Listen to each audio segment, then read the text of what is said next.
So great, interesting news to share with you guys. I meant to talk about this 7 days ago, but there's no better time than the present. So later on in the year, in November, the 9th to be specific, the Iowa Hawkeyes women's college basketball team will take on the Virginia Tech Hokies. Why is it so interesting? Well, season tips around that time, and both of these teams were Final Four teams from last year. And my Hawkeyes, they made it to the national championship game, as we all know, where they lost. The Virginia Tech Hokies made it almost to to the championship game, but they lost to the eventual champions, LSU Tigers. Um, Hawkeyes were a number 2 seed. Virginia Tech was a number 1 seed.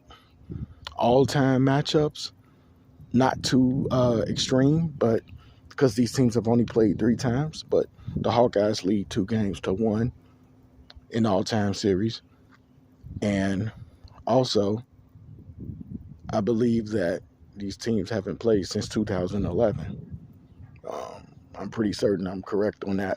So we'll be. I think I will be elated. I don't know how you guys feel. I would be ecstatic to see my Hawkeyes go up against the Virginia Tech Hokies. I think it'll make for some fabulous basketball. These are 2 great programs. Um, I'm really thinking like, man, big stage, here to stay. Caitlin Clark's been taking the basketball world by storm. I'm gonna get an early look. Hawkeyes fans are gonna get an early look at seeing what kind of player Caitlin is. Surrounded by, I would say, at least a fair amount of new teammates. So it's gonna be interesting. We didn't have any major transfer portals players come over to us. So, Virginia Tech, they pretty much they bring back Elizabeth Kitley, who decided not to enter the draft, and I think that she did the right thing by staying 1 more year. She could work on her physicality. She has a lot of different skill sets for a big, but she definitely could use this final season of tutelage, to build her brand and build herself, mold herself into the player she wants to be. Georgia Amoore, she's another brilliant scorer, bucket getter, um, great range on her shot. I think it'll be a really fun game, a really exciting game. At that point, probably had been banged my head, enough bumps on my head from banging my head into the wall because, being without women's college basketball, it really sucks. But ultimately, I can't really wait for game day. I think it's going to be a prime opportunity because, of course, it's going to be on Prime TV. It's going to be on ESPN. It's going to be, a really, really, really great game, and I can't wait to check it out. I think anytime you're watching Caitlin, she's going to put on a show.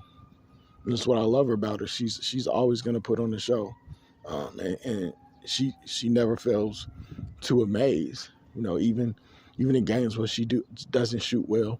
And one of the key things I'm always noticing is that she's always doing something. So even if she's not scoring, she's making the right pass, the proper pass, filling lanes, hitting the board. She does it all. So I don't understand the naysayers, but I'll get it. I have different videos coming in terms of Caitlin Clark, but I don't know when. But I'll be talking about her a lot. And we'll be talking about the college basketball season a lot down the line. It's much too early for that. But for anybody that's a big women's college basketball fan, you should be excited for this matchup, early season matchup. Final Four, from last year. I don't think it can get any better than that. I'm just happy to see that my Iowa Hawkeyes won't be playing the LSU Tigers immediately because I'm still grieving. I'm still grieving. I'm still grieving the championship game loss. Yeah, but hey, it is what it is. As we look forward to a new season later on this year, I think this season couldn't get off to a better start than the Iowa Hawkeyes versus the Virginia Tech Hokies. What y'all think about it? That's all I got.